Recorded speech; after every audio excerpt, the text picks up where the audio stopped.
Hello.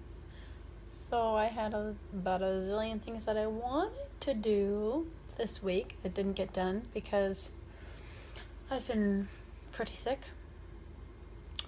And I think I'm even too tired to do this. I just wanted to do like a little blip because I was so upset on, what was it?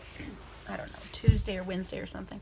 I did a whole video that was like 20 minutes long, but it just wasn't any good because it was too rambly. I was talking about a lot of good stuff, but it was just too rambly. And I've had a couple people who've been saying, like, you need to do more videos. And I know, and I want to. And I would do one right now even. I would just sit down and do one, but I know it just won't be any good because it'll be too rambly. And I'm too tired. And I'm just tired of being sick. I'm just like, this is a vent to say I'm just tired of being sick. I hate it. Like, one sick day is okay, but then you're like, okay, I really just want to be done with it. And then you get up and you think, I can do stuff. And then all of a sudden you're like, no, I can't do stuff. I'm too tired. So, yeah. I don't know. Anyway. But yeah, I've got lots of things that I want to do.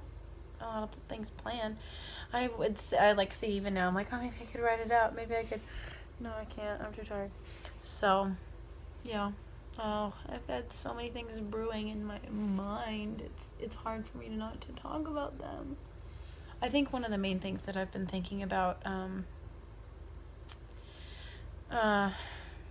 is probably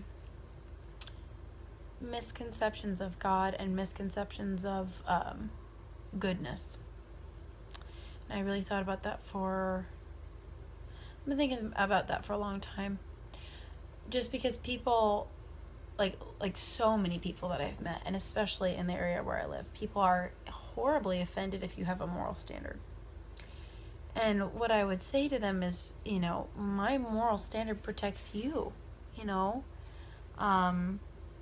so you don't get hurt. Because I'm not a nice person. Like, no human is a nice person. I know people want to think that they're nice people, but you're not. And I knew I was a terror from the time I was 3. I knew that, the earlier you're aware of it, the better, so, people think I'm such a nice person, but it's like, you're not in my head. You don't know what's going on, and, I've been laughed at because of, like at work and stuff. They'd be like, oh, you're so innocent and so sweet.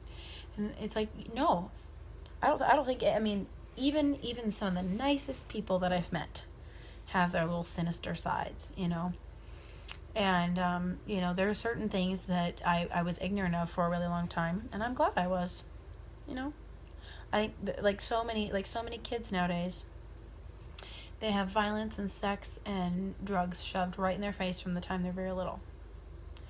And I haven't seen anybody benefit from that. I'm not saying to lock people away. I've seen it all. Okay, I've seen people be like 2 and 3, and they're around parents who were drinking. And my mom, she this is feverish ramblings. I'm sorry, guys, but my mom was raised by like a town, like her mom, my grandma, married the town drug dealer. My grandma was married 9 times. So there's a lot of promiscuity in my mom's side of the family. Nobody on that side really has a happy marriage, and they've all been exposed to things very early on. And then there's other people that I've known who like literally did not go out of their house until they were, I mean, like, they would go out of the house, but I'm saying, like, they were literally in their house all the time, never leaving, trying to be protected from everything until they were, too old. And then when they get out into the world, it's like they freak out. Neither is good or balanced, and you can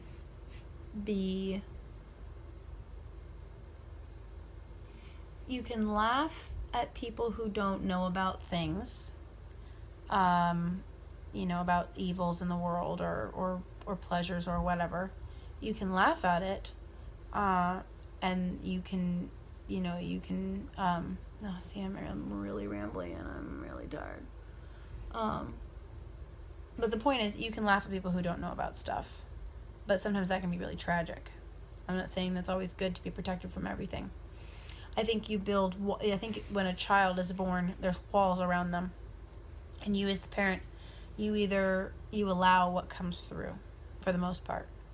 You can't always protect your child from everything. But I would say build walls with lots of windows and let your kids look out the windows, say, when it's safe and appropriate, and say, these are the evils in the world, okay? These are the things that you can get into. And you don't need to be explicit. When you tear down the walls too soon, it's like the little energy soul of your child, it becomes squelched, and there's something that dies inside. I've seen that so many times with these little babies who, their parents have just, they don't care, and they've just been raised by the television or exposed to all these different things, and they're squelched. And then there's people who, were so sheltered that everything is a shock to their system. And a lot of times those people end up, I am not kidding you, they end up being mentally unstable or going way off the deep end. We're talking horrible things. I think the best thing you can do is let your child know there are evil people in the world, and you could become one of them if you don't watch it. So always watch yourself. And, you need to, people can laugh at you for being what they call innocent, because innocence is a choice. I keep saying this. You're ignorant as a child. You choose to be innocent when you're older. You choose that. And people want to mock that. And I think the reason is because they're upset that they lost their innocence. It's like if you have a really cool toy as a kid and nobody else in the neighborhood can have it, so they are gonna mock it or try to ruin it. You know how that is? Like when there used to be these little, what were they? I don't know if they were Jeeps, but they were these little cars that you could drive around as a kid, in your neighborhood. I don't remember what they were called, but they were the little electric cars. Some people might know what I'm talking about. And oh my gosh, I wanted one of those so bad, and so there's this little thing in you that's you're either going to go, you can admit that it's cool that, somebody else has something and go, hey, that's really neat, or you can be like, well, it's not really that cool. Who cares anyway? Blah, blah, blah, Or, there's some people who even go and destroy things that they can't have, right? And people can see this more in politics or in protests, but they have a really hard time applying it to themselves. And, some people get really upset because somebody else can have something that they can't have because they gave it up or whatever. There's, in politics right now, we see a lot of these people, who want what the rich people have, but they're not willing to go out and do the work and get it. And then you see people who do that emotionally or relationally, they get really upset because they can't have a good relationship, but they're not willing to do the work to go get it. It's that doesn't just fall in your lap, And then there's people who, I think they mock innocence because they haven't chosen it, because it's hard, Sure, it's so much easier to go out and do bad stuff, and there's certain people everybody has a certain proclivity to things. So, not everybody has the same kind of badness in them, but everybody has badness in them. For me, I think, I would be very conniving person, and I'd be very, vengeful, very dark, very,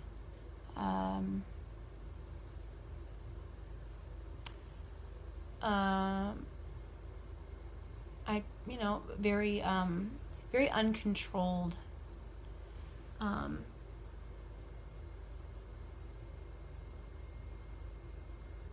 don't know, I'm probably very, hypersexualized, probably.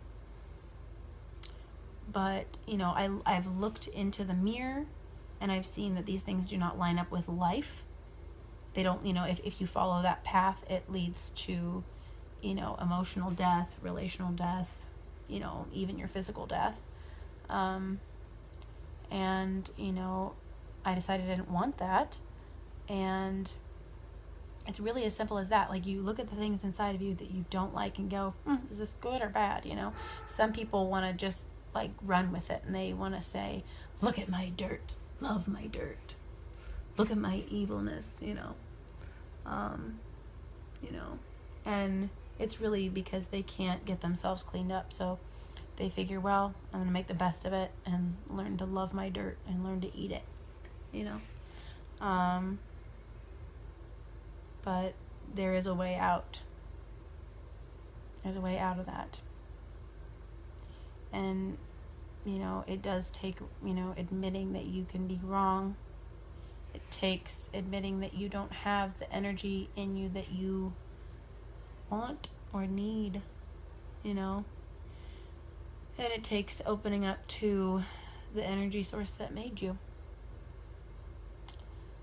But a lot of people don't want to do that, and it's not something that somebody can do or choose for you. Because everybody is born on a journey that's pretty alone. You know? Yeah, you live around with other people, and your life is all about how you treat other people. But only you are in your head 100% of the time, and the only person who can get inside your head is the person who made that software. And you and you alone, when you die, you know, that's your final journey. Everybody that I've met, you know, like, most people are terrified of death. I can't wait for it to happen. I'm always like, I know that sounds so morbid, but it's the one time you are, like, utterly alone. And I always want to know, what is that like, you know? I think I had an outer body experience when I was younger. It was really weird because I felt myself, like, go out my feet. I know that sounds so weird, doesn't it? I felt myself go out my feet, and I was starting to go through this tunnel, and then all of a sudden it was like, whoop, and everything froze.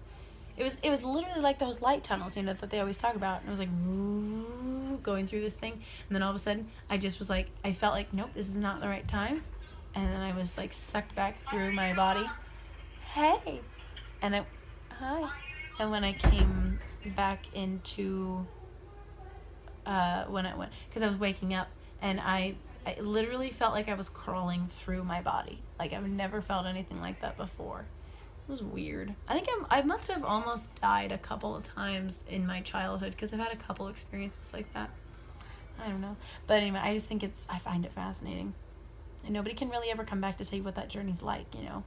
You crossed river Styx all by yourself. And you have to be ready, you know. You have to be ready to face the other side. Most people spend their lives running from it, and I'm running towards it. You know, I think it's exciting. It's an exciting